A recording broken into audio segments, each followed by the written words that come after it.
Thank you, Hillary. I'm really excited today to have David Vess with us. I saw him, uh, one of his works premiered at the Brockton Symphony maybe about 6 months ago now, and it was just phenomenal. And I walked up to him after and says, "I'd love to interview you." So just a little bit of introduction. David Ness was a New England-based composer who's actually now moved down to Florida. We can talk more about that in a minute. Composer, conductor, musician. His music has been characterized by a sensitivity to sonority, and I think you'll agree with me tonight, and unrelenting energy. His music has been commissioned and performed in the US, Canada, Italy, Japan. He studied with renowned soloist Oystein Boydsvik. He holds degrees from the Boston Conservatory and the University of North Carolina School of the Arts.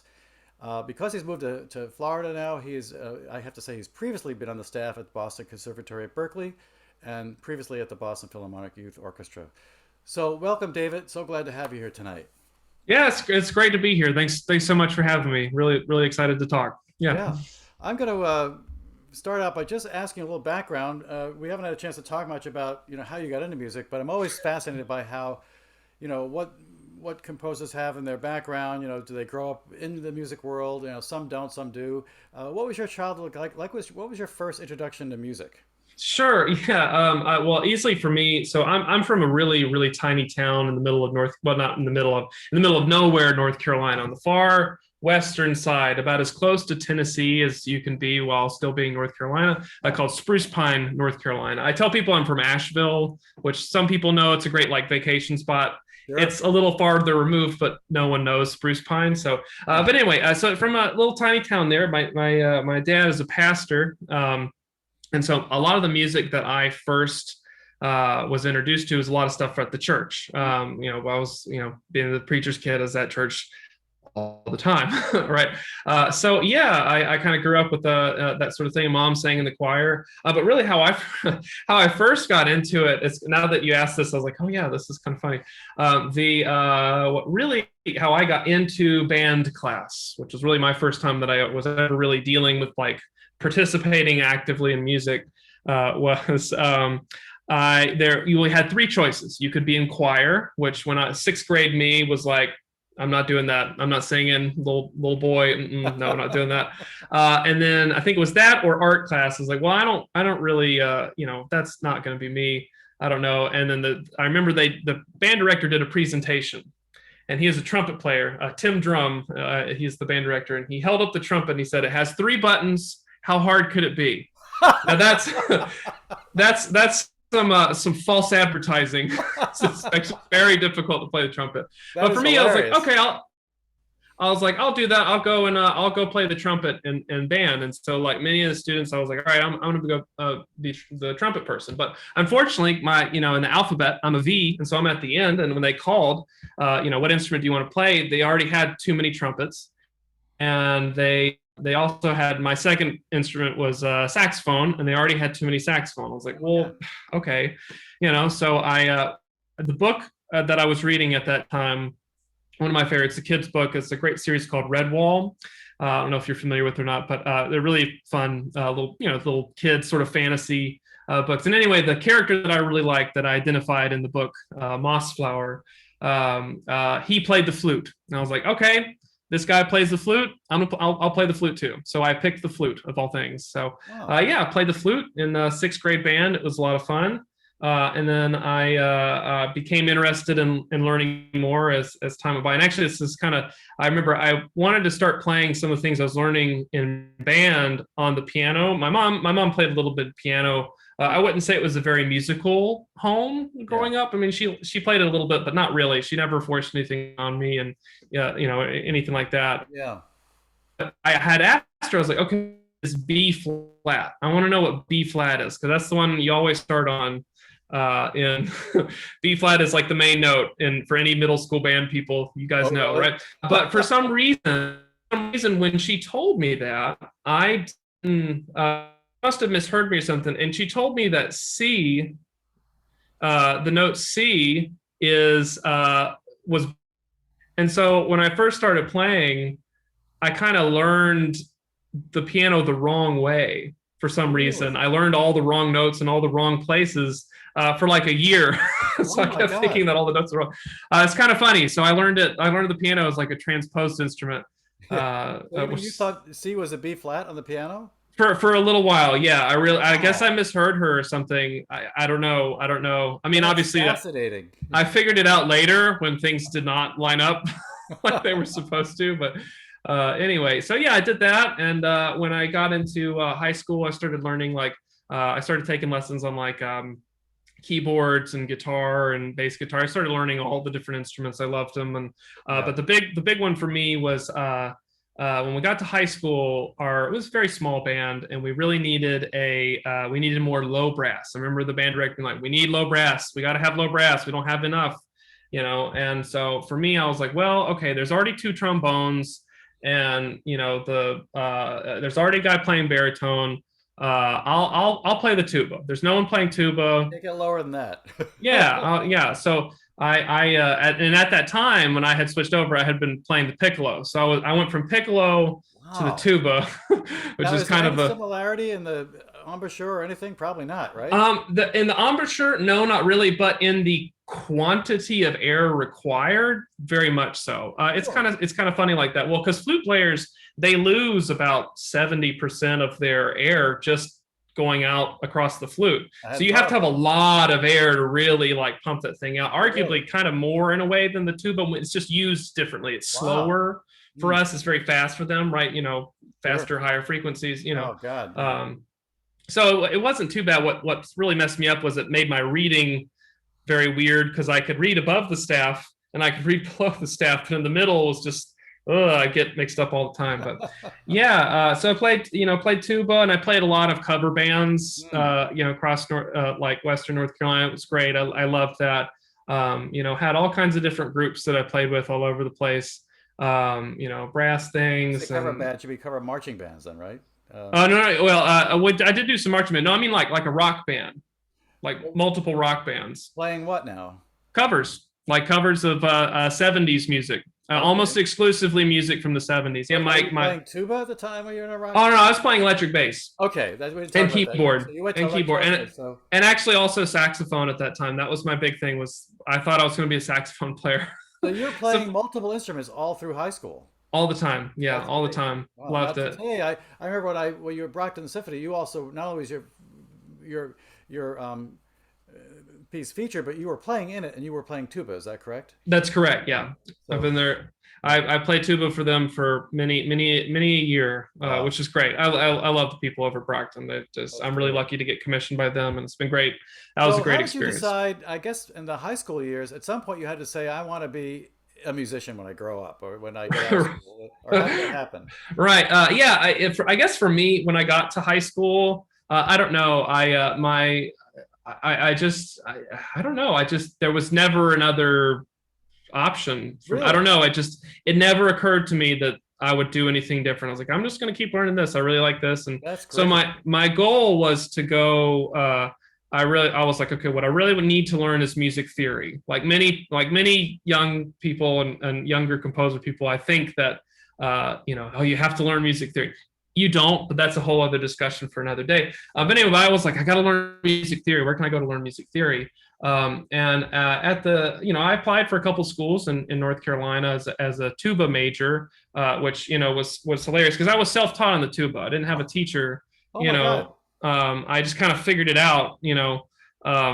And I had many problems. I remember going to my first my first tuba lesson at Mars Hill College. It's just outside of Asheville, with Dr. James Sparrow. He's a trombone teacher, but he took me as a tuba student.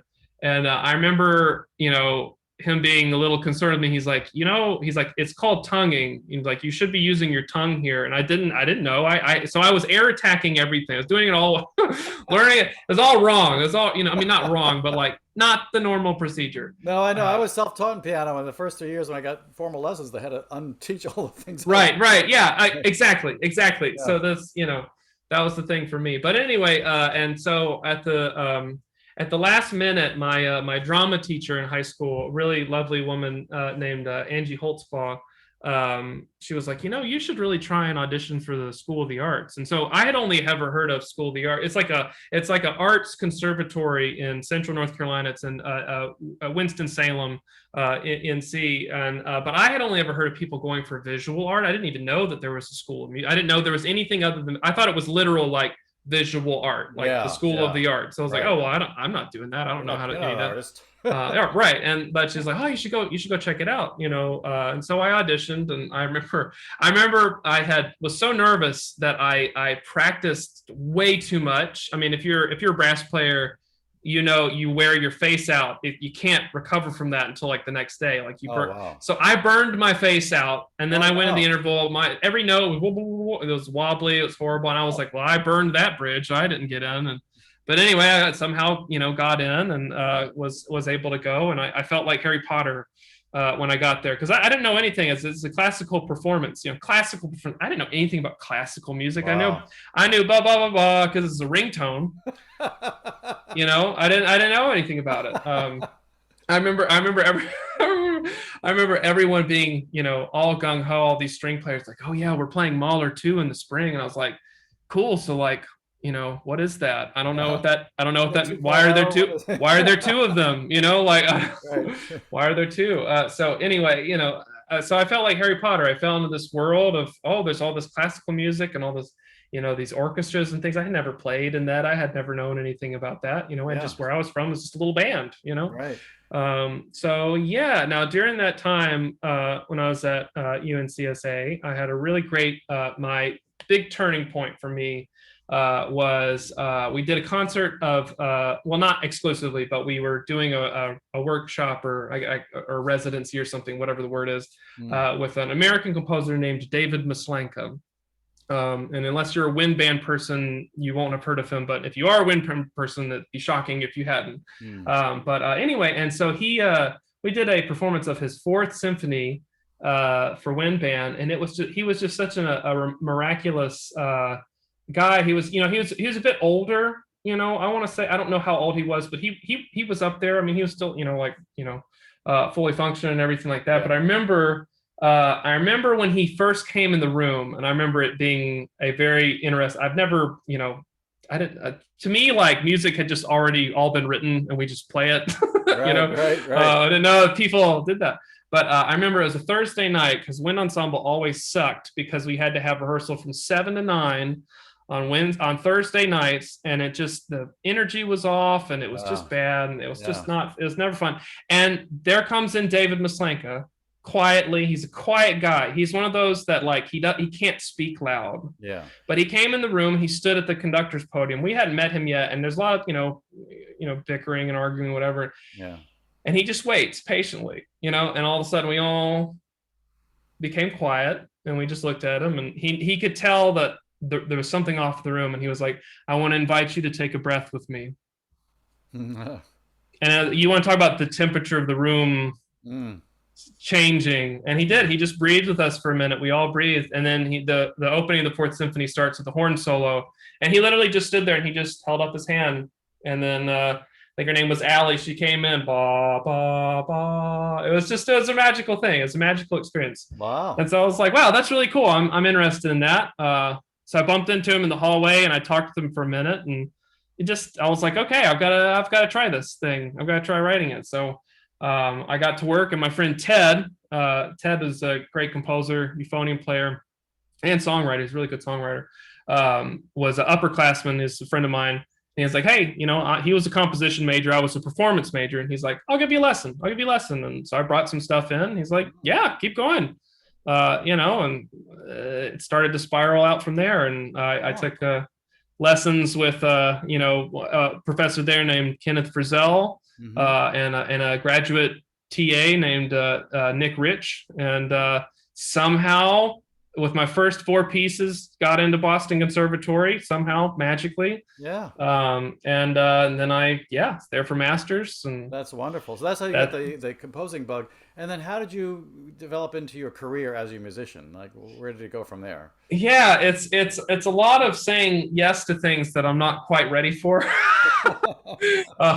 No, I mean that is part of it. No, so getting to Boston for me, I was like, okay, like I'd never been in a big city before. I didn't know Yeah, anything about it. It's a completely different, you sure. know, world than rural North Carolina. Yeah. Um, and yeah, so there was just so much possibility. So when I finished my master's at Boco, I just stayed in Boston, and I was like, I'm just going to find things to do. Mm. I'm gonna, starving artist. I'm gonna go for it, make it happen. So yeah, I mean, I lived a weird life of a few years of being a restaurant manager, and then like being a production manager at Boston Philharmonic, and then teaching some private lessons at some places. And then, God, what else did I mean, I just had so many jobs. I had like 4 or 5 jobs at a time, and playing Wow. gigs and Yeah. playing with Brockton, and just running around trying to get known and trying to make things happen. Yeah. Yeah, I met my wife she wasn't my wife then, but we met at Boston Conservatory, and we were Right. just living that life of Yeah. just going for it.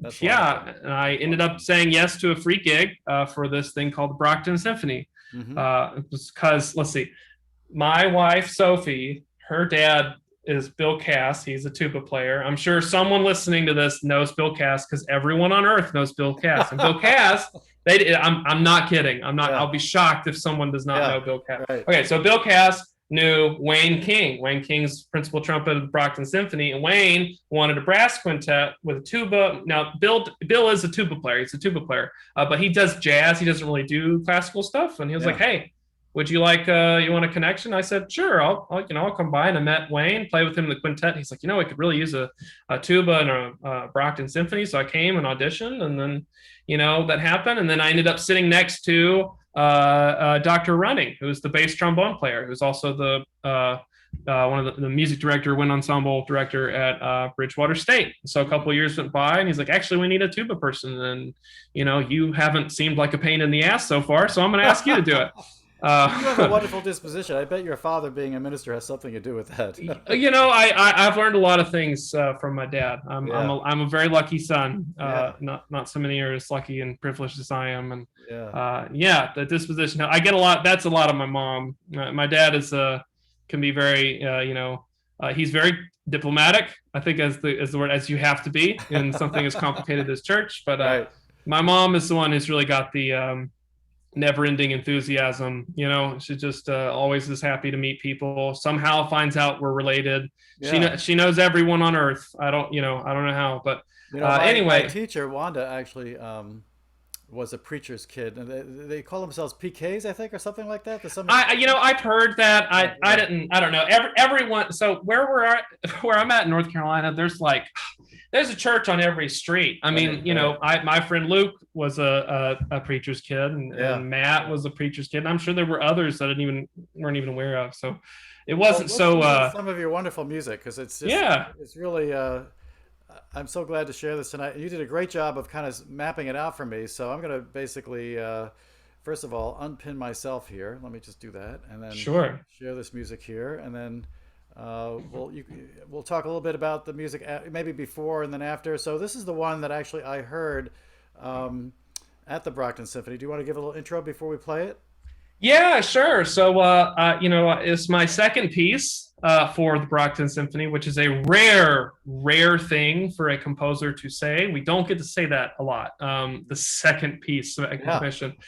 So really lucky to have them as a repeat customer. I guess it wasn't bad the first time, which is good. This piece is kind of written as it's their first concert in person after the 2019 pandemic.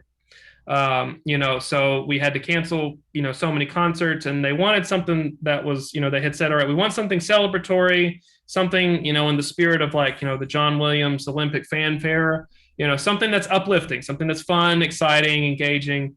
So that's really kind of where the spirit comes from. It's very American.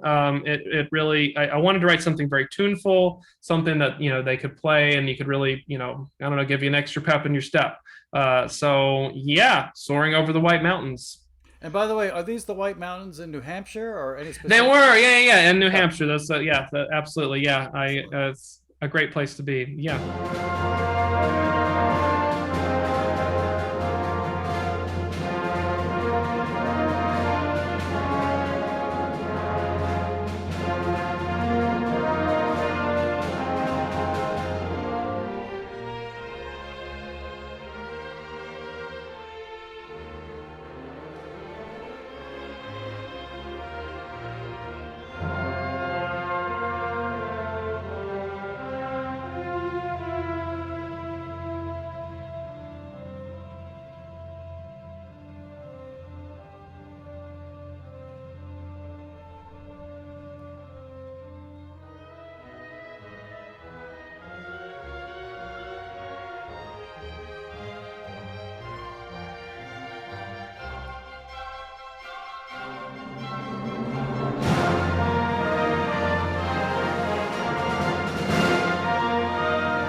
I wish we had time to listen to all of these in their entirety. Is there any other section of this you wanted to highlight before we move on?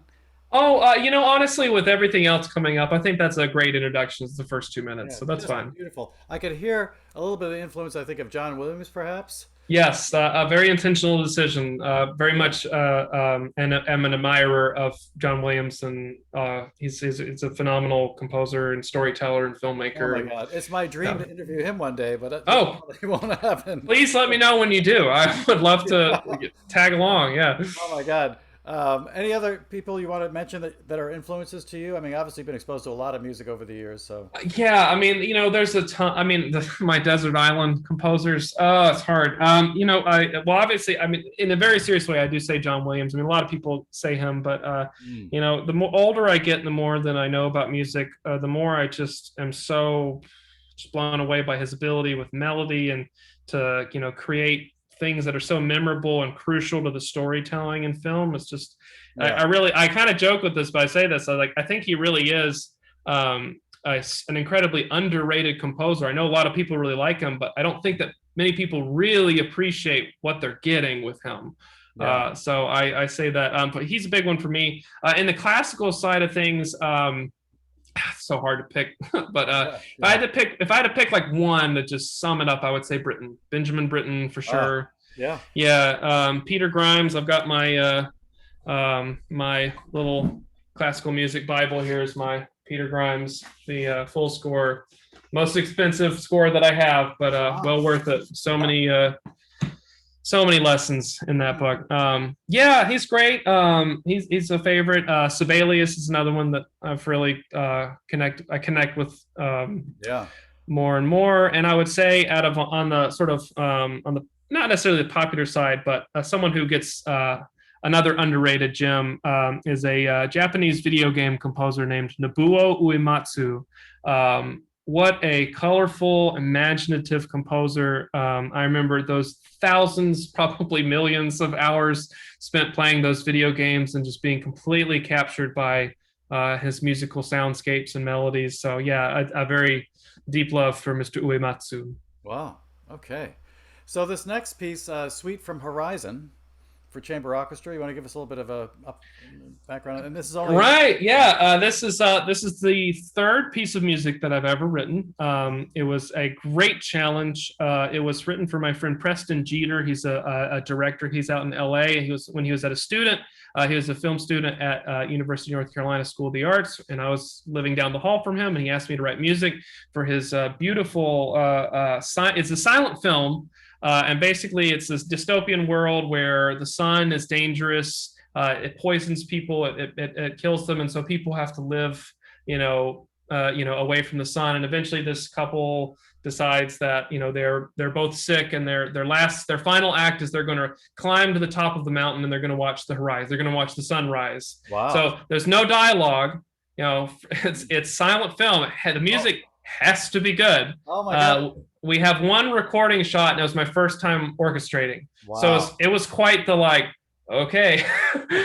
So it was quite the assignment. I learned many things. I had a problem. One of the recording sessions I was doing was a particular part where needed piano and clarinet, and I was going to record with the clarinetist, and he never showed. And then I had to improvise at it.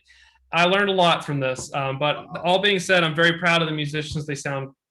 Even though this is more than 10 years old, I'm still very proud of Oh my God. what they did. By So the way, you yeah, remind me of one story, very briefly, that in Hollywood, some of these film orchestras are so well executed in terms of how they deliver. They literally figure out the parts of the pieces they play that are played with the most instruments first, and they play all those, and they let people go that don't play any of the parts, and they start with the most, and then they end up with down to the very few. So they have to chop it all up and put it all back together. That's just an right. incredible process. But anyway, that's a wonderful introduction to this piece. Let's Suite from Horizon.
You're saying that's the third piece you ever wrote?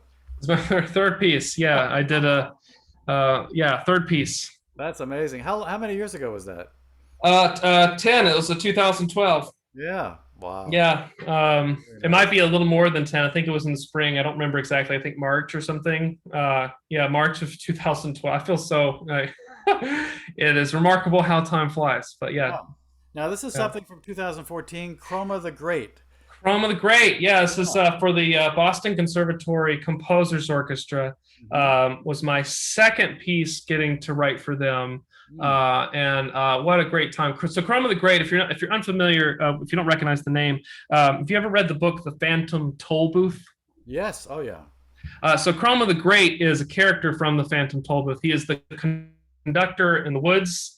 The Ah. sunrise and the sunset are both pieces of music that Hmm. need to be played, and so I love this idea of a conductor conducting those sort of sounds and that those sort of dayscapes. Mm. So the part that I've selected is right where in the book the main character Milo, he gets on the podium and he starts conducting, and all the colors are wrong. The sky turns like green, and the ground turns purple, and everything. It's all the colors get screwed up, and it's a big mess. So it becomes very cacophonous. And then Chroma gets the baton back, and then he's able to safely conduct the sunrise. Excuse me, the sunset. Mm. And yeah, so I think that's kind of a fun moment. So hopefully you'll hear the big eruption of color when everything ends up being okay. So we'll get a little rowdy, and then it'll calm down. All right. Here it goes. Chroma the Great.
I love the fact that music tells a story. I was just had some people over the other night that are kind of fans of mine. They come to my Thursday night sessions where I play one piano piece, and they came to visit, and they had a private showing, if you will, of my Berceuse. Chopin's Berceuse is one of my favorite things I like to play, and it's Hmm. it's called a lullaby, as I'm playing it, I try to always envision, a lullaby, kind of, a little baby or something. And they said I could hear the baby, laughing, or giggling. They saw things I didn't even see, but the idea of telling a story and presenting it to people is just a wonderful thing. So, thank you for sharing what the story was in this. It really makes it so enlightening. Oh, well, thank you. Yeah, no, I mean, if the that one is pretty straightforward with the story because he actually writes what happens at the end in the book. I just Yeah. literally did it. And I put it in the program note. It was like it talks about the how all of the after the sunset, all the instruments, all the players put their instruments down except for the basses, who quietly play into the night, and the twinkling bells. So that's literally all that's left was a vibraphone and the bass, and it just kind of disappears. So now it seems we're in for something completely different. Yes. Tell us about Riff. This is night and day. Yeah, this one's a bit different. This one is a far more experimental sort of situation. So actually written very closely. I don't actually remember writing a lot of Rift. It was over spring break in 2015 towards the middle of my master's. I had won the 2014 Sinfonietta composition competition at Boston Conservatory. Congratulations. And so it's great. It was an honor to write for them. And the conductor really kind of let me put the ensemble together. So it's for a Sinfonietta. It's like a small orchestra. It's where there's one string on each part. So instead of like an orchestra of strings, you have really a string quintet. And then one of each wind, one of each brass, percussion, and harp and piano. So Rift is kind of this piece where I'm trying to figure out how to bring my melody tonal world together with my experimental world. And so a lot of this piece kind of exists where the tonality is very displaced. It's kind of hidden in a way. I kind of view it as like a phantom. And whenever the phantom appears, there's like a little tone cluster. And the piece is always trying to chase after this phantom. And the section I picked for you here is where we finally break through and you'll hear it when we arrive on it. It's the only kind of tonal center that we get where all of a sudden there's this nice sounding chord and we try and get into it. And all of a sudden we go into this kind of other world where music is kind of floating around. It's like being in space where there's no gravity. There's still things that are very, like there's a lullaby in it. There's a little vibraphone lullaby. There's a little jazz, trumpet, harmon, mute thing. And it's all just kind of floating around in the rift, just sort of lost there. So, yeah. Excellent.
Dave, I'm sorry I'm going to stop it right there only because we have so much to do tonight, but that's just wonderful.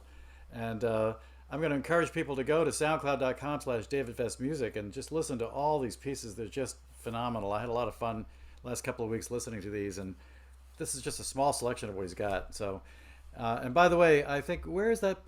There's one place where David has a wonderful. Let me see if I can find this quickly. Yeah, click on that's the one right there. Yeah, DavidVessMusic.com/music. It features all his works in a variety of ways, and one of the things I love too is he's got this thing at the bottom where he highlights some things by the genre, if you will, piano, orchestral, uplifting. It's just a wonderful thing. He did this actually for the media, but I think it's a great idea for you to get quick sampling. Excuse me, and also for the composers listening tonight. What a clever idea! So I wanted to share that. Let's talk about the next one. which is Live Wire.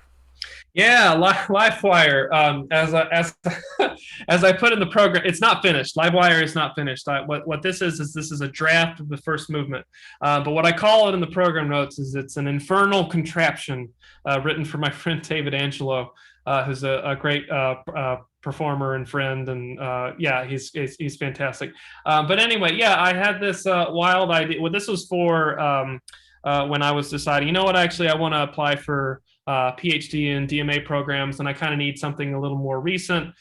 So I put this together in 2019. Obviously, 2019 is a little different time than what was possible in 2020. So we're lucky that we were able to get it off the ground. But yeah, so it's a bass clarinet concerto. It's got a kind of fractured sort of orchestra string section, brass quintet, woodwind quartet, with timpani and percussion. The percussion is not featured in this movement. We had an issue getting the scheduling, so there's, even though there is percussion, there's no percussion in this. So, but what you're going to hear is a reading session. We put it together. I was conducting, and I just was really proud of the ensemble. I mean, we had like basically an hour and a half, something like that, to put this thing. It's not easy. Wow. It's not easy. So Yeah. this is a section that really kind of shows off the orchestra really well. I think that's just kind of a representative of where the piece goes. So yeah, we'll just listen to it. You'll hear all kinds of influences in it. Yeah, but it's a work in progress for sure. Excellent.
Yeah, that's the thing.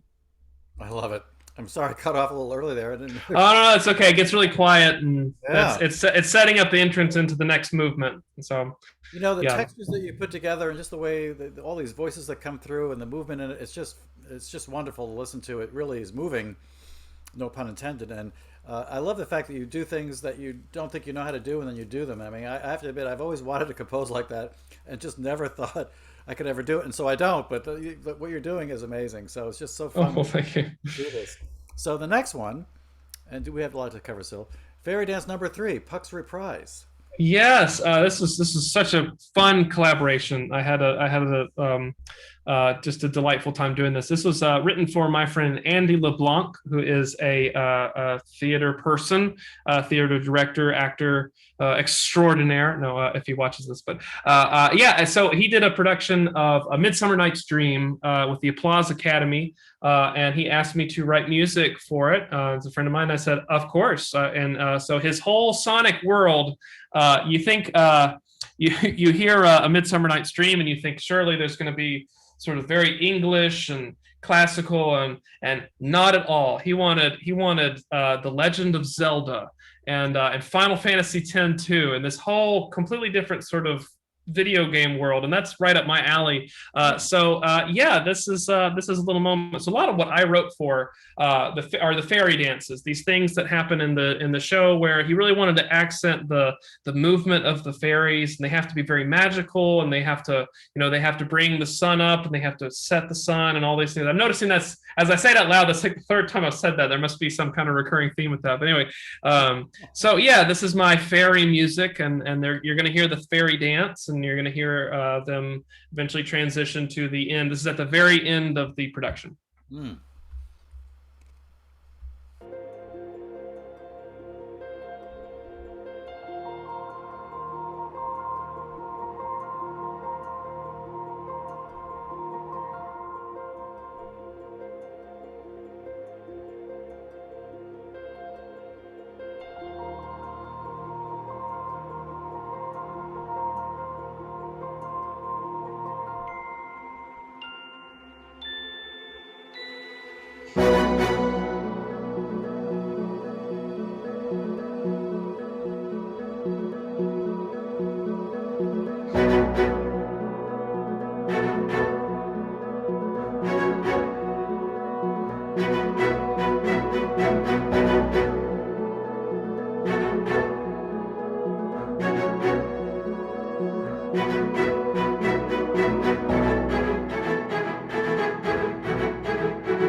That's a good stopping place for that.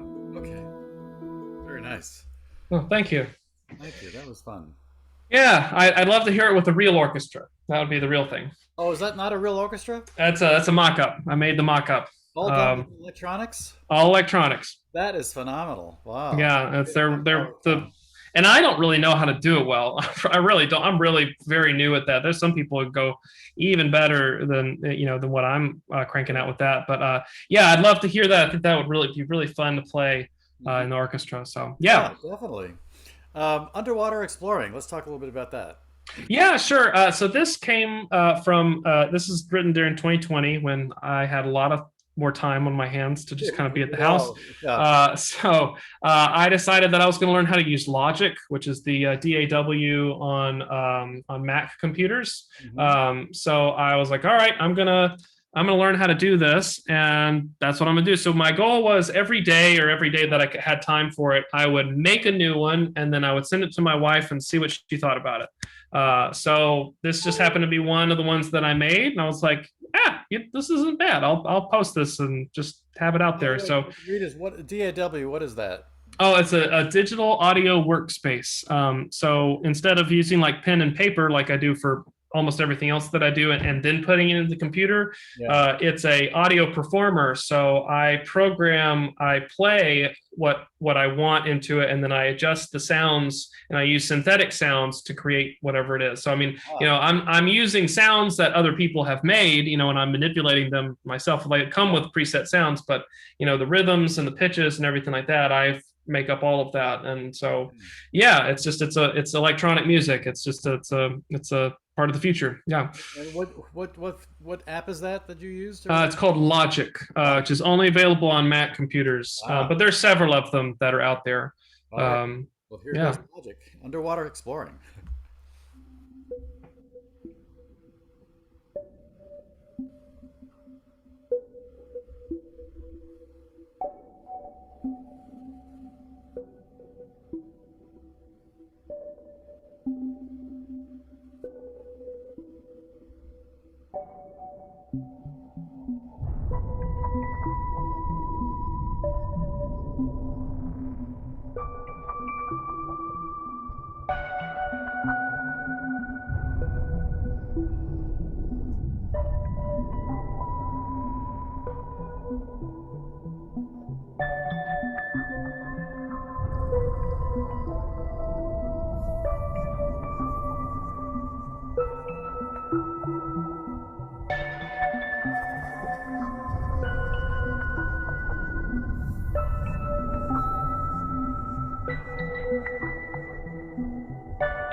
That's very cool, David. By the way, I want to ask, when you write music, do you use things like Sibelius or anything to, what is it that you use for that?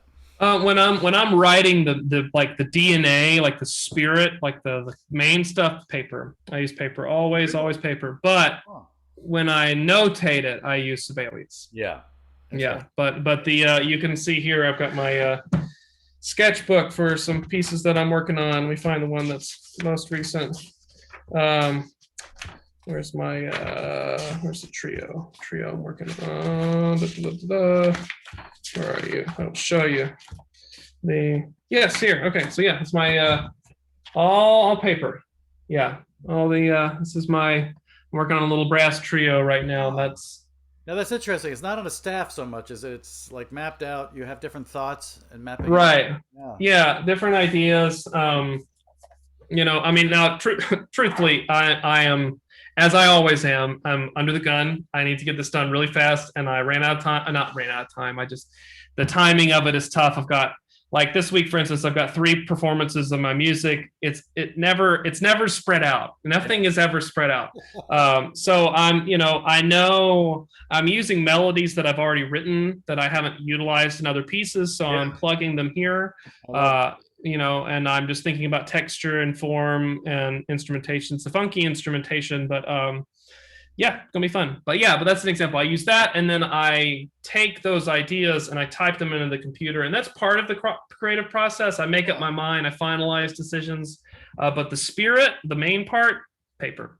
Do you use a piano or some other instrument to kind of flesh out the notes of the melodies and that kind of thing? Or Yeah, a lot of my melodic work is sung. I sing it. okay. I care greatly about the memorability and the singability of Yeah, melodies. that's excellent. So I sing all of them. They're my voice, but I use the piano. Now I'm not a piano. I'm not a pianist. Yeah, I yeah, can I can fool people, but yeah. I'm not a pianist. Does that mean that Um, you have perfect pitch too, and you could sing and know what they? So you this figure, relative. I'm good at as a composer, you have to be good at transcribing yourself yes, or yes, dictating yourself. So yes, I know some of the things that I do. I'm yeah, like, okay, I sing that note. It's this, yeah, it's yeah. probably a fifth because I do that. So yeah, but that's the idea. But yeah, definitely a Sibelius user when I'm finalizing everything, and Logic is new to me. That's great. That's great. So let me share again the screen and get on to the next one. So it looks like Out of the Machine. Yes, this is another one of those tunes from that time in 2020 of just kind of building stuff. So this is Logic. It's all electronic. Mhm. Yeah, just figuring it out, learning, learning how it all works. Out of the Machine.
David, one of the things that's fascinating to me is that, imagine if Chopin or Beethoven had these composing machines at their ready, what they could have done. I mean, we'll never really know, but it's amazing what you can do. I have a little Yamaha YPG 635 that I use just for my headphones at night when I don't want to wake up my wife, and it's got a nice feature where I can just play stuff and it'll record it. And sometimes I'll just find myself coming up with things and the next day going, wow, that was pretty good. At the moment I didn't know it was like a muse playing through me in a way. So it's Sure. fascinating to come up with that. So we're running out of time, but I do want to cover some other things too. This is a great one in that we actually see the live performance of it with this group. So tell us a little bit about this, Styrofoam Ashes. Yeah, Styrofoam Ashes is a piece written for the Fresh Ink Festival, which is in Kenosha, Wisconsin. It's a great festival. I had a great time there. It was a very unusual ensemble. It was for six cellos Oh my and God. a percussionist. Oh, And so I didn't really know what to do with that. So I decided that one cello would be the cello prime, and then the other five would kind of be the backup band, hmm. and then the percussionist is the drummer in that band. Even though they don't really have the drums, they play the marimba, some tubular bells, and a frying pan. Mhm. And yeah, so this is a piece. It's part of a series about the environment. So styrofoam ashes. It's kind of about sort of like the tragedy of like our landfills. Just Yeah, that we have this beautiful earth that we're on, and then we have just such a corrosive, horrible thing yeah, as a landfill. And yeah. so part of that is having this idea of like having beauty next to just garbage, like literal garbage. And so I have at the end of this particular section is a little melody that appears that it's pentatonic. There's no dissonance in it. It's in the cello prime and in the marimba, while the rest of the cellos are playing these sort of like long glissandi, and they're actually detuning their instruments. Oh They're yeah, detuning the low C, and so they're getting notes that are just way lower, and it's literally corrosive, like what a landfill does. yeah. So we're a little bit before that, but you'll hear the to match that the cello voice. I ask her to do things like play with too much vibrato, and I ask her to bring her bow down closer to the bridge so that it kind of has a distorted sound. So it's a song, it's beautiful, but it's sort of corroded in a way. So Oh I hope that yeah. comes Like across. if I remember, you even have them playing on the bridge at some point. So Yes, they start the piece on the bridge. It's yeah. a silent opening. Yeah. Yeah. Now we probably can't play all of it, but should I jump at some point to the end to get that pentatonic? Yeah, play like the first minute and then jump towards later on, and Okay. yeah.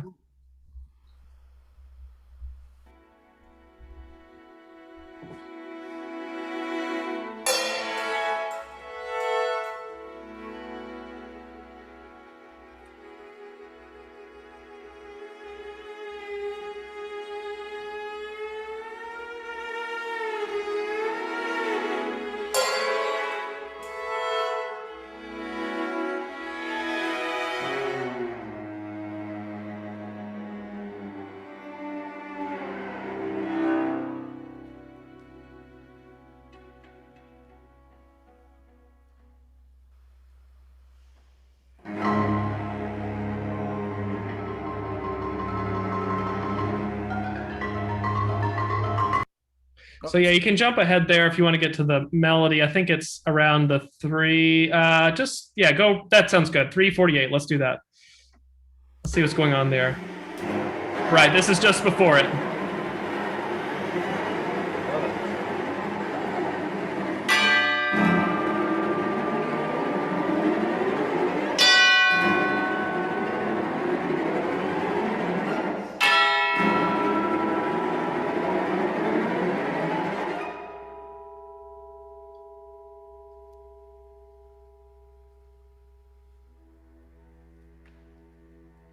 So notice she'll put her bow down and she's gonna pluck the song. Hmm.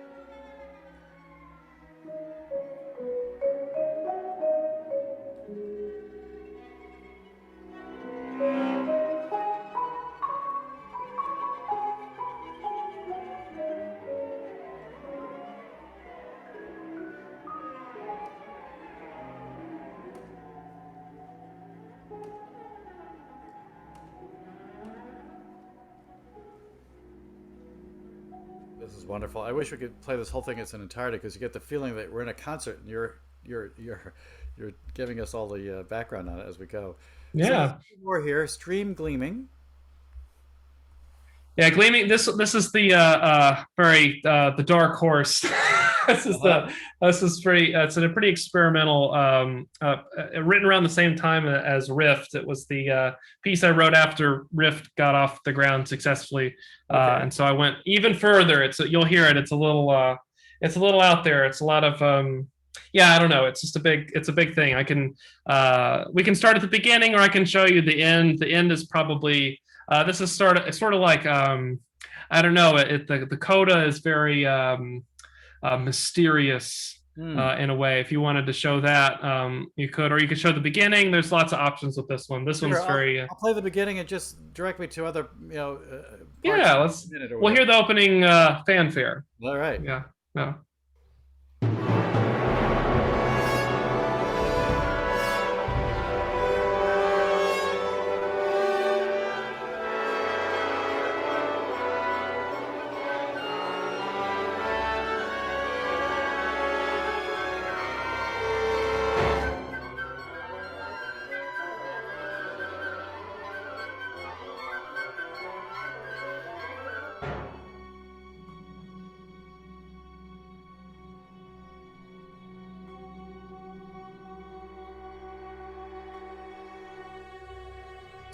So if you want, that's kind of the opening. We can jump to the last minute or so, or you can go there. It gets very explosive, but yeah, go at your own risk.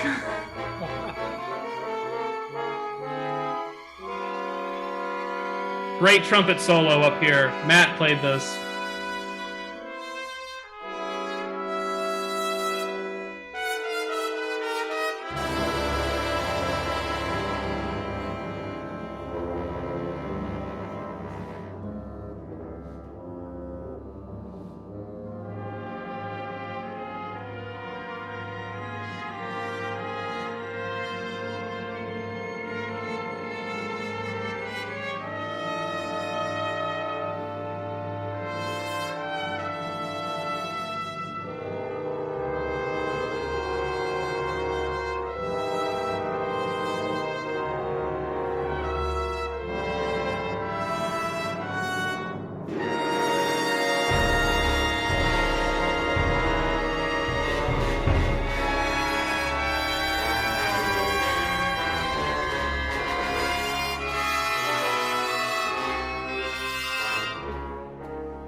So yeah, that's kind of a big eruption point. You can go to the last minute, or well, there's the climax there. If you, well, I mean, wherever you want to go.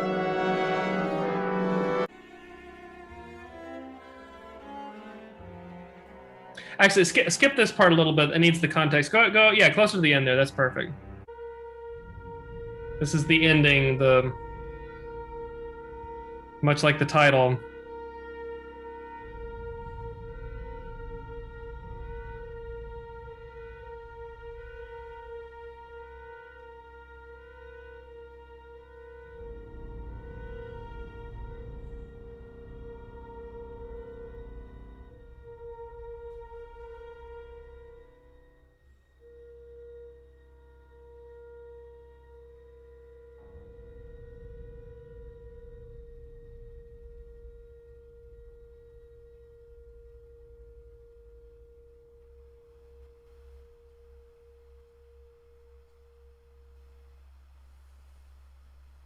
You really do get this glowing effect. It really, you can really almost feel it. Feel the glowing. That's really wonderful. Now I know that's all you selected. I wondered if you wanted to. You had something called "Listen to." You had something called "I Can't Breathe." Is Sure. the only thing I found that had vocals in it because I wanted to share your vocal work as well. Does that make sense to show a little of this too? Sure. Yeah. This is a very much a different thing than what I have done in quite a while. So this is actually a piece of music for a film that I wrote for my friend Augie Heschmeyer. Hmm. He was the director, and he asked me to write a jazz bossa nova sort of thing Mm. for this movie that was going to be set in the future, and the music was the only thing that brought them back to the past. And so I got we got a great performance. My friend Travis sang the crap out of this. He sounds fantastic, and so I am by no means a jazz person. But I wrote it. I played piano, and Travis. He sang it, and we had a really great saxophone soloist. I can't remember his name. It's been several years, but yeah, it just was it was a fun thing. So it's very different than anything else we've seen. But by all means, let's do All it. right, excellent. I can't breathe without you, hero.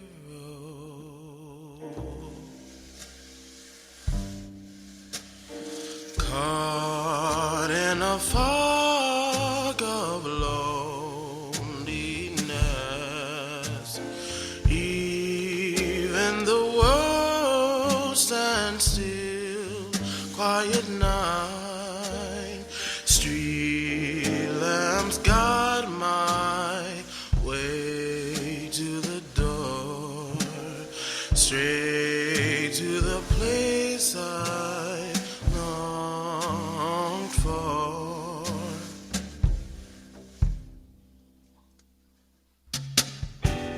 Here is the place that I've wished for and yearned. This place that is you is where I long to return. I can't breathe without you by my side. Without you by my side.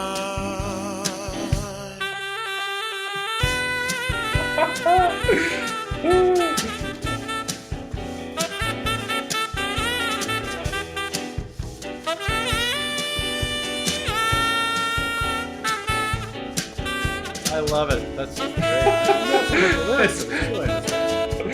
Yeah. Wow, it has been several years since I've heard that, but Yeah. wow, Travis has got such a great voice. I'm Oh my still God. Yes. uh, Well, David, thank you so much. This has been a wonderful hour with you, and I can't thank you enough for the prep you put into this. You know, the good times we had talking about this, and the wonderful way you helped me prep it all out and map it all out for me. I really appreciate that. It made this go very smoothly, and you're just such a pleasure to talk to. I know we could probably talk for easily another hour at least, and perhaps we'll revisit this again sometime in the future because I'd love to touch base with you again in your career. But this is a wonderful, I think, trajectory of how you've grown and the things you're doing. I wish you a lot of excitement in the years ahead. I think you're going to go far, and we're going to keep looking for your name out there. So I want to thank you for your time. I want to thank people that came in to listen tonight. I want to thank the Cummings Foundation for funding this, and also the Jenks Center for hosting this, and of course my lovely wife Hillary, who helped put this all together as a concept in the first place almost 2 years ago now. I'm interviewing a guy next month called Santiago Bosch, who a friend of mine recommended, who's also a fascinating individual. And I'll happily be playing at the Jenks Center on the 13th, which is coming up next week, and with a former person I interviewed, Bob Nesky, who's a composer, and some of his friends, and I'll be playing during the intermission. So look out for that. I think it's on the calendar in the Jenks Center now. But anyway, thank you again, David. This has been a wonderful evening. I really appreciate your time. And thank you all. Everyone, have a great night. thanks for having me. Yeah. Thank you, David. So we'll clip this off, obviously, at this point. But that was really fun. I think it went really well. Yeah, I had a great time. Thank you so much for having me. Oh, my God. It's great. Now,